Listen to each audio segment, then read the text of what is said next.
Good evening. Welcome to a messy night, both in terms of weather and technology, but we're going to give it a good try, and we're still hoping to be able to get Max to work in the Northeastern environment. We have a spectacular evening tonight, and I've been looking forward to this one for many, many weeks. And I'll introduce our guests in a second, but I was going back and I was looking at some data that I put together since we've been spending a lot of time looking at the economy, and I wanted to show you one chart. This is imports as a share of gross domestic product. And the data, if you can see it, is from 1947, in this case through 2004. Now you might want to know, why am I showing this slide tonight when we're really going to be taking a look at communications and networks? Well, the reason for it is if you see the red line there, that was the percentage, that was the imports as a share of GDP in 1929. It was about 5.7%. That's 1929, the year of the great stock market crash, and the data are from before the stock market crash. And what you see is that from 1929 to actually 1969, imports as a share of GDP were actually lower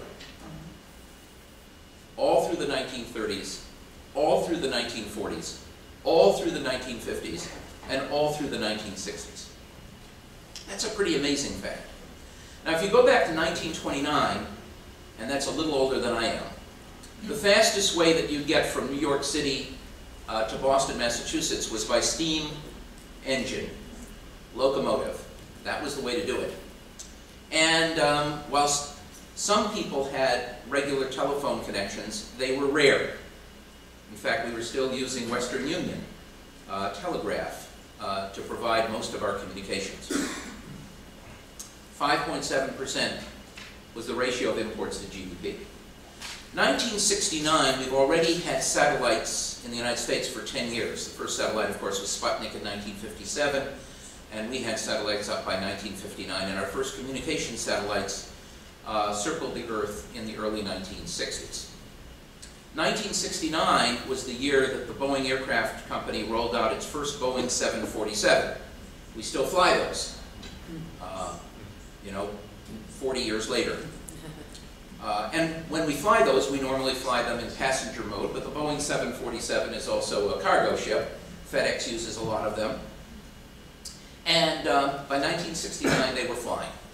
So from 1929, when we were at the steam locomotive and the telegraph, to 1969, when we have satellite-linked communications and planes that can go nearly at the speed of sound, imports hardly change. In fact, they're lower until 1969.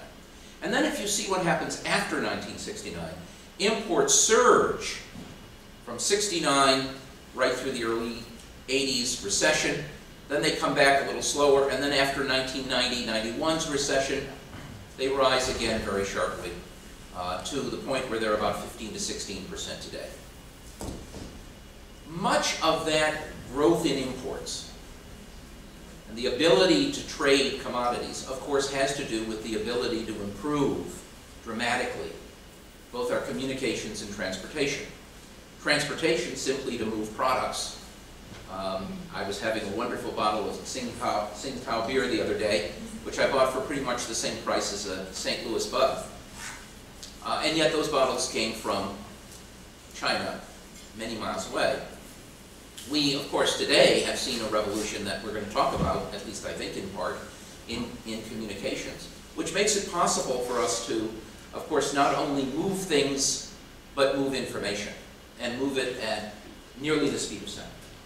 And that change in the speed of communications and transportation has, of course, been part of, and maybe central to the whole issue that we're discussing all semester, globalization.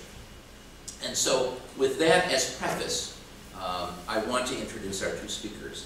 And first, joining me is a new friend, Emily Green, who's president and CEO of the Yankee Group, and as you'll also hear, author of a brand new book, Anywhere, How Global Connectivity is Revolutionizing the Way We Do Business. Before joining the Yankee group, Emily Green was the CEO of Cambridge Energy Research Associates, the preeminent research and consulting firm in the energy sector.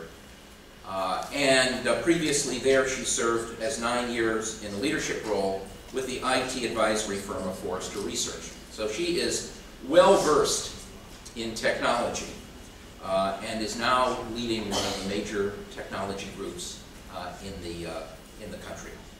Are we going to take a brief break for a second? Unless you want to continue to introduce it. Right? Okay. We're going to take a tech break in just a second and see if we can make this work. So we're going to start with Emily, and then we're going to have our colleague here at Northeastern University, Laszlo-Barabasi, who's our professor of physics. Well, he's also a professor of computer science.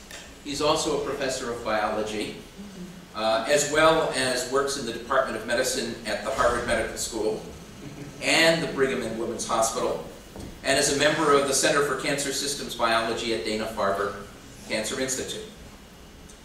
He's done work in theoretical physics, hailing from Pennsylvania in Romania, and now he has been with us leading all of our faculty who are involved across the disciplines in looking at the new impact of networks and global networks and how networks are affecting everything we do. So first we're going to have Emily Green, and then we're going to have my colleague Laszlo-Barabasi. But let's see first if we can get one of these machines to work.